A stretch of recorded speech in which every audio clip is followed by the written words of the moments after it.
인생은 선택의 연속입니다. 그러니까 무엇인가를 선택하고 어떨 때는 2가지 아니면 그보다 훨씬 많은 3가지, 4가지 다양한 인생의 갈림길에 서서 옳은 것을 선택해서 내게 제일 좋다고 하는 길로 가는 노력들이 계속되고 있습니다. 선택은 우리를 좀 망설이게 하고 마음에 갈등이 일어나게 하는 요소가 되기도 하는데, 왜냐하면 그 선택의 결과는 오롯이 우리 몫이 되기 때문에 그렇습니다. 갈등이 있고 고민이 있더라도 여러분들은 무엇을 어떻게 선택해야 할지 분명한 기준을 가지고 새해에도 여러분들이 하나님 주신 은총의 길, 또 우리에게 달려갈 길을 다 마치는 그런 귀한 축복과 은혜가 있기를 간절히 축원합니다. 오늘 보면 성경 말씀에 우리에게 주는 권면이 있습니다. 그러니까 선택의 길에서 우리를 지혜롭게 하여 바른 것을 선택하게 하는 그런 하나님의 조언이 있습니다. 성경 직접적인 표현은 꿀을 먹어라, 송이꿀을 먹어라 라는 표현으로 대치되고 있습니다. 그러니까 내게 도움이 되는 것, 내게 꼭 필요한 것, 내게 유익이 되는 일들을 위해서 여러분들이 지혜를 가지고 그것으로 말미암아 옳은 선택을 하는 그런 귀한 축복이 있기를 주의 이름으로 간절히 축원합니다. 그렇게 되면 성경은 우리에게 이렇게 말합니다. 정령이 내 장래가 있겠고 내 소망이 끊어지지 아니할 것이다. 지혜로 인도함을 받으면 여러분들이 옳은 선택을 할 수 있고 그 옳은 선택이 여러분들의 미래를 아름답게 합니다. 여러분들의 미래를 더 성장하고 발전하는 토대로 만들어가도록 돕는다는 겁니다. 이왕이면 여러분들이 소망이 있는 하루하루를 살아갈 수 있기를 간절히 축원합니다. 우리가 3가지 잠언에서 말하고 있는 지혜의 길, 올바른 지혜로운 선택에 대한 기준들이 있습니다. 그 첫 번째는 명예로운 길을 가야 한다는 겁니다. 잠언서 22장 1절 말씀을 보면 많은 재물보다 명예를 택하라 라고 말합니다. 은이나 금보다 은총을 택하라 라고 말하고 있습니다. 이게 재물이나 금, 은 같은 것은 눈에 보이는 거죠. 그리고 명예나 은총 같은 것은 눈에 보이지 않지만 우리를 둘러싼 삶의 환경과 여러 가지 조건들을 만들어내는 또 다른 눈에 보이지 않지만 중요한 삶의 토대를 이루고 있습니다. 눈에 보이는 것에 너무 연연하지 말고 눈에 보이지 않지만 여러분의 삶을 형성하게 될 여러분들의 삶의 토대가 될 이 은혜, 명예로움 이런 것들을 항상 선택할 수 있어야 한다는 것. 이것이 지혜롭다라고 말하고 있습니다. 헨리 나우엔이라고 하는 유명한 신학자이자 저술가이자 하버드 대학의 교수인 분이 있습니다. 여러분들도 너무 잘 아는 분입니다. 그분이 쓴 책들을 거의 안 읽어본 분들이 없을 겁니다. 그런데 이분이 어느 날 갑자기 자신이 근무하던 하버드 대학의 교수직을 내려놓습니다. 그리고 새로운 선택을 하게 됩니다. 그가 선택한 새로운 길은 매사추세츠주에 있는 정신지체 장애 시설인 데이브레이크라고 하는 곳을 선택하는 것이었습니다. 그곳에 그냥 어떤 책임자도 아니고 리더십이 있는 자리도 아니고 직원으로 가기로 결정을 한 겁니다. 그 데이브레이크라고 하는 정신지체 장애아들이 있는 시설에서 그가 직원으로서 하는 일은 무엇이냐면 정신지체자들의 용변을 지도하는 일, 그의 행동을 교정하는 일, 그리고 식사를 돕는 일, 얼굴을 씻는, 세수하는 일, 세수를 돕는 일, 그리고 옷을 입히는 훈련, 이런 잡다한 일들입니다. 말 그대로 말단 사원이 돼서 사회복지사들처럼 그 사람들 옆에 붙어서 그 사람들의 일거수일투족 일어나는 모든 행위들을 관찰하고 필요한 도움을 주는 그 일을 선택을 하게 된 겁니다. 많은 사람들이 그의 이러한 선택과 결정에 대해서 의아해했습니다. 세계 최고의 명문이라고 할 수 있는 하버드 대학이 어렵게 얻은 자기의 자리를 내어놓고 장애시설에 들어가서 평범한 직원이 되기로 한 겁니다.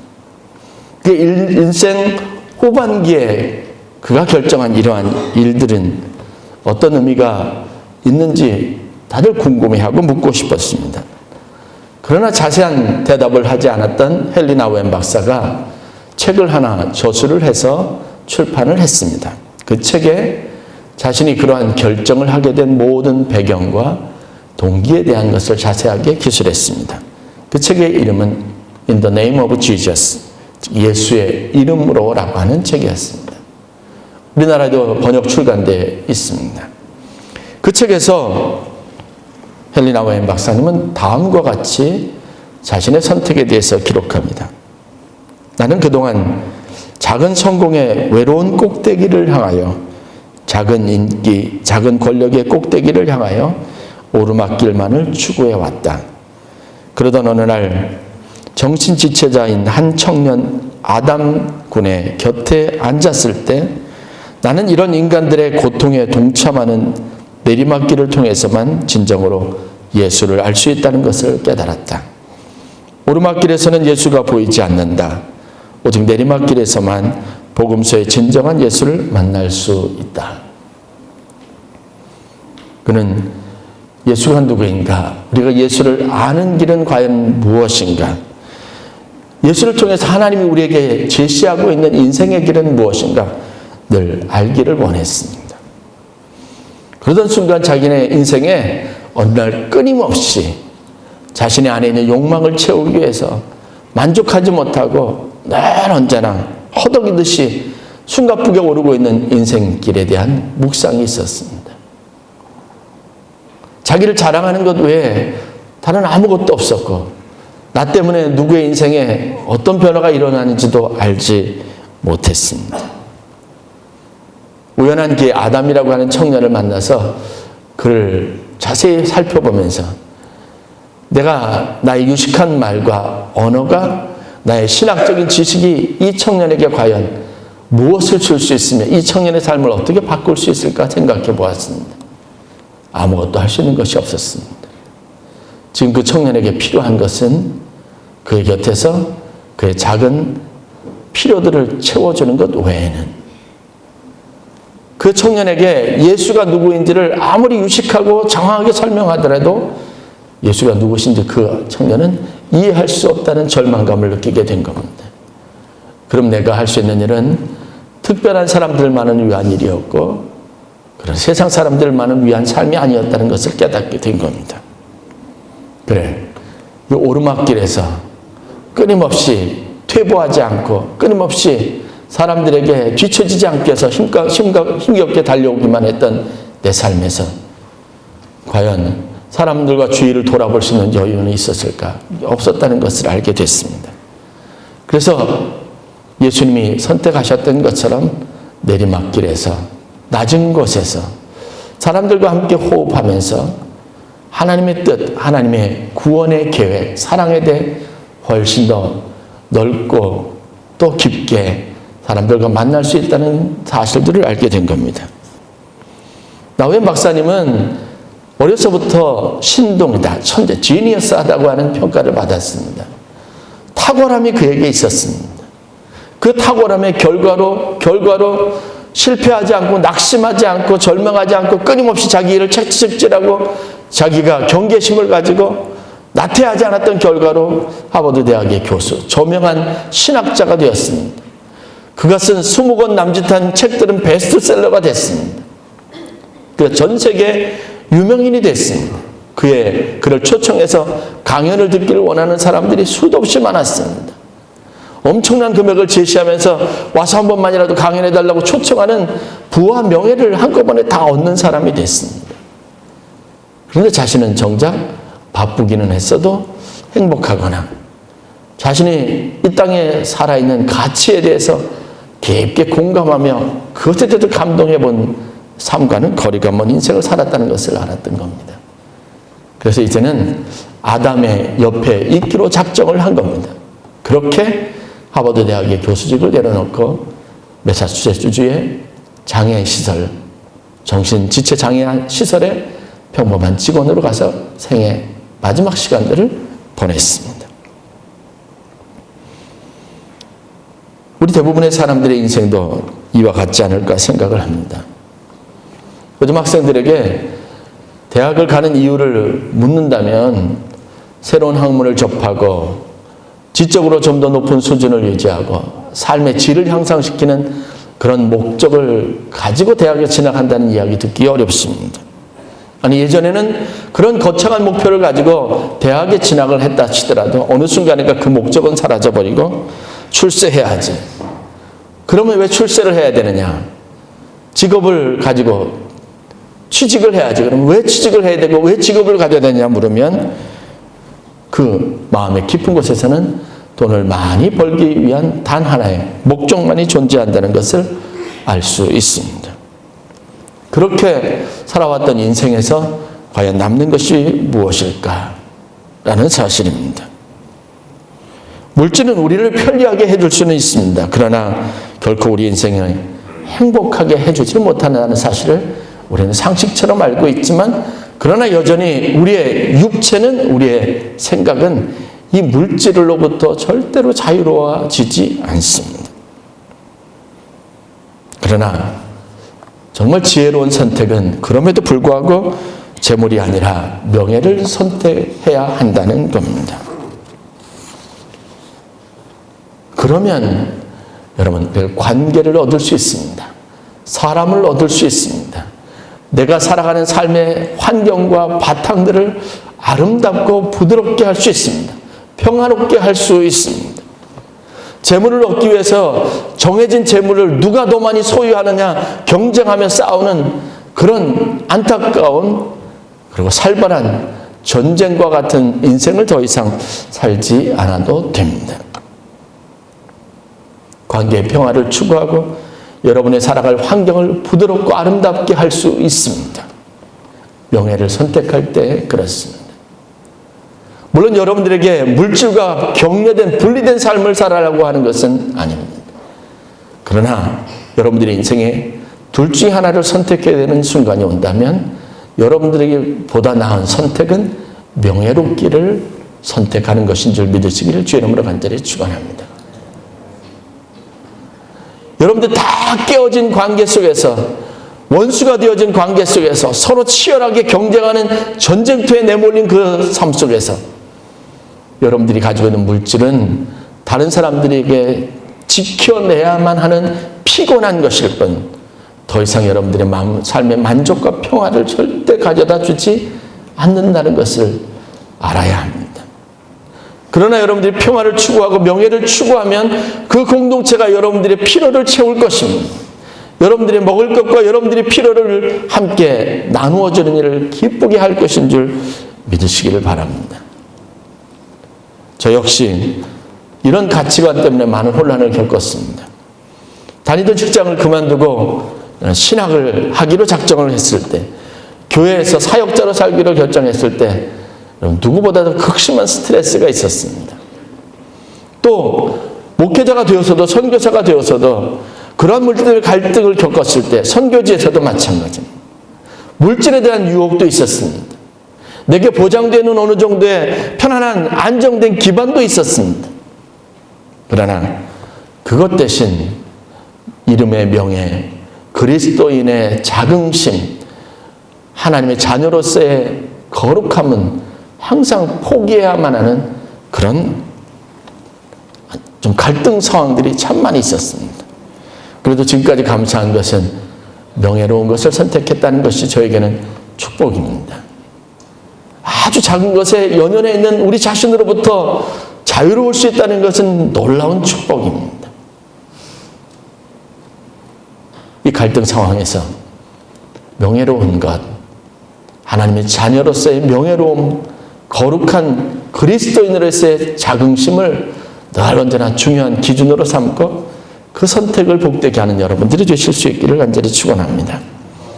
두 번째는 악을 저항하고 선을 추구하는 길을 가십시오. 명예를 택하라는 것, 선을 추구하라는 것은 너무 당연한 말입니다. 그런데 문제는 우리가 결정적인 순간에서 항상 내려놓고 양보하는 것이 두 가지 가치라는 안타까움이 있습니다. 내가 조금 더 손해보더라도 조금 더 수고하는 것, 그것 때문에 얻을 수 있는 것이 있습니다. 육체의 한계, 우리가 가지고 있는 인간의 연약함은 항상 이 문제 때문에 혼란을 겪습니다. 눈에 보이는 것, 그러나 중요한 것. 그럴 때 여러분들은 중요한 것을 선택할 수 있는 모진 마음의 각오가 있어야 합니다. 고도의 훈련이 필요하다는 것을 알아야 합니다. 잠언 22장 8절 9절에 보면 악을 뿌리는 자는 재앙을 거두리니 그 분노의 기세가 쇠하리라. 선한 눈을 가진 자는 복을 받으리니 라고 말하고 있습니다. 저는 이것을 인생의 지표처럼, 지혜의 근본처럼 여러분들이 활용하는 결단이 있기를 바랍니다. 의심할 여지 없이 악보다는 선이 낫다라는 확실한 생각을 가져야 돼요. 그것을 신념으로 삼을 수 있어야 합니다. 사람은 자기가 한 행위의 결과를 열매로 항상 먹게 되어져 있습니다. 악을 행하면 여러분들 삶이 불편하고 힘들어지게 되어 있습니다. 돌아오는 것은 항상 그런 안 좋은 것들이죠. 그러나 선을 행하면 이 기간이 필요하고 어떤 과정이 인내하는 노력이 필요할 뿐이지 선의 열매가 반드시 여러분들에게 돌아오게 되어져 있습니다. 성경은 이 사실을 계속해서 말하고 있습니다. 사도 바울은 그 극심한 박해 상황 속에서도 그리스도인들에게 그들과 화해하거나 그들과 화평하거나 때로는 그들에게 악을 악으로 갚지 말고 선으로 악을 이기라라고 권면하고 있습니다. 선은 선하게 하는 삶은 우리에게 중요한 가치관입니다. 그러기 위해서 우리가 가져야 될 노력을 성경은 선한 눈을 가지라라고 하는 표현으로 대신하고 있습니다. 그러니까 보는 것을 좋게 하는 거예요. 다시 말하면 항상 여러 가지 다양한 면들이 있는데 좋은 것만 보세요. 그것이 여러분들에게 유익합니다. 저 사람이 이런 사람, 이런 사람, 이런 사람, 저 사람에겐 이런 특성, 저런 특성들이 다양하게 있습니다. 그러나 성경은 우리에게 선한 눈으로 보라, 이것이 복이 있다라고 말하고 있습니다. 단점도 있습니다. 장점도 있습니다. 그 사람이 내게 잘했던 기억도 있습니다. 나를 화나게 하고 내 인생을 어렵게 만들었던 나쁜 기억도 있습니다. 그러나 여러분들은 여러분 자신을 위해서 이것이 하나님의 지혜로운 선택이라고 말씀하고 있는데 그 사람의 좋은 것을 보는 습관을 가지시기를 바랍니다. 잠언 22장 23장에 계속해서 선한 눈과 악한 눈에 대한 이야기가 기록이 되어져 있습니다. 22장 4절에는 선한 눈을 가진 인생에게 내리시는 주님의 은총은 재물과 영생과 생명이라고 말하고 있습니다. 선한 눈으로 보면 이것을 얻습니다. 재물과 명예와 생명입니다. 그 좋은 예가 다윗입니다. 다윗이 왜 하나님의 마음에 합한 사람인가? 여러 가지 측면에서 볼 수 있지만 다윗은 그가 보는 눈을 선하게 가졌다고 하는 독특한 특징을 가졌습니다. 사울 왕은 그렇지 않았어요. 다윗의 얼굴만 보거나 아니면 다윗의 이름만 들어도 그의 마음에서 가장 먼저 떠오르는 것은 그를 죽여야 한다는 겁니다. 죽이고자 하는 마음, 죽이고자 하는 생각이 사로잡혀서 늘 언제나 다윗을 보았습니다. 그러한 것들이 다윗의 마음을 괴롭게 했습니다. 가장 대표적인 사건이 엔게디 광야에서 사울 왕을 피해서 다윗이 숨었을 때 일어납니다.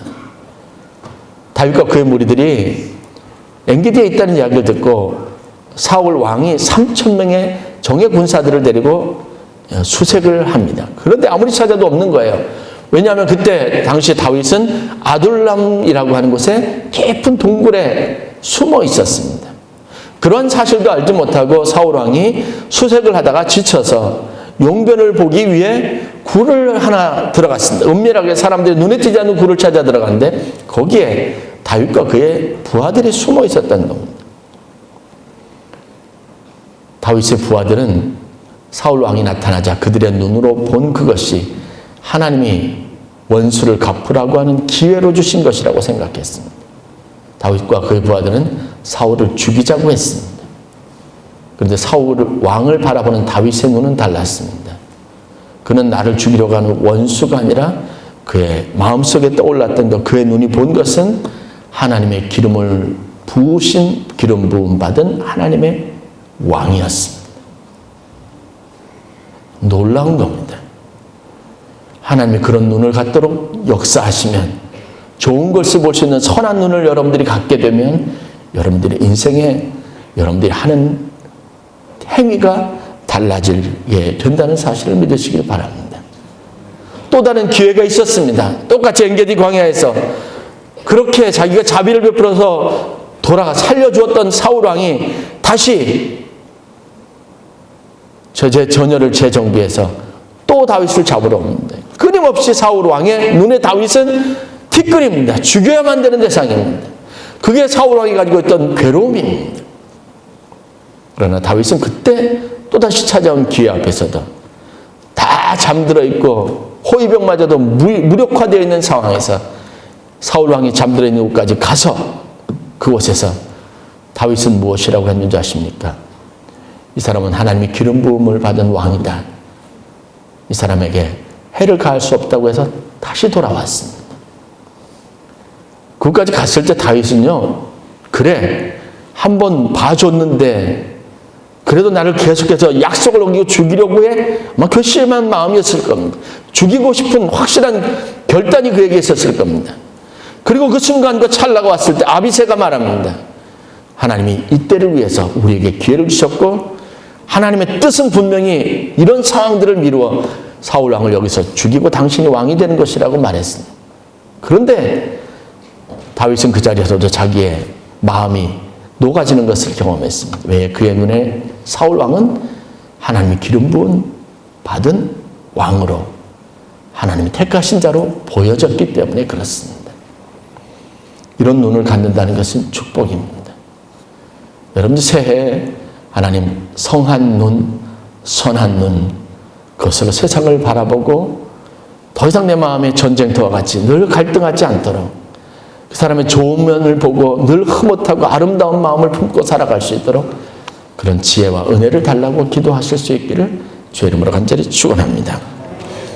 성도는 선한 눈을 갖고 세상을 보아야 합니다. 삼가 누가 누구에게든지 악으로 악을 갚지 말게 하고 오직 피차 대하든지 모든 사람을 대하든지 항상 선을 쫓으라. 사도 바울이 데살로니가 교회에게 쓴 편지입니다. 예수님도 원수를 사랑하며 자기를 핍박하는 자를 위하여 기도하라고 가르치셨습니다. 마음대로 되지 않죠. 그러나 하나님 우리에게 선한 눈을 주시면 선한 일을 할 수 있습니다. 마지막으로 세 번째입니다.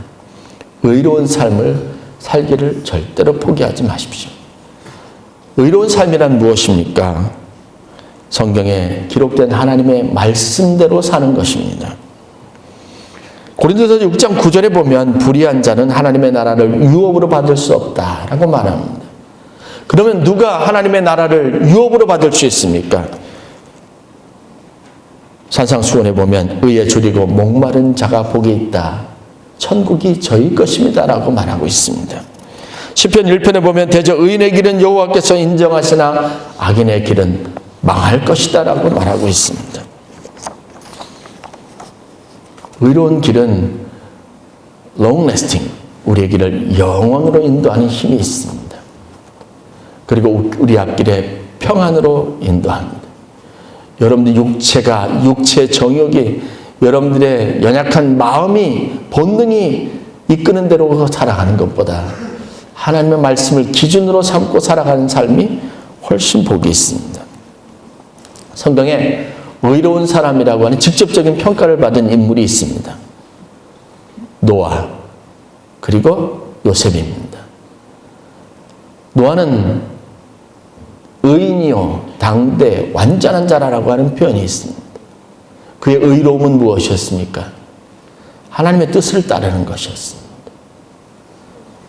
예수님의 부친 육체의 아버지 요셉은 역시 의로운 사람이라고 하는 평가를 받았습니다.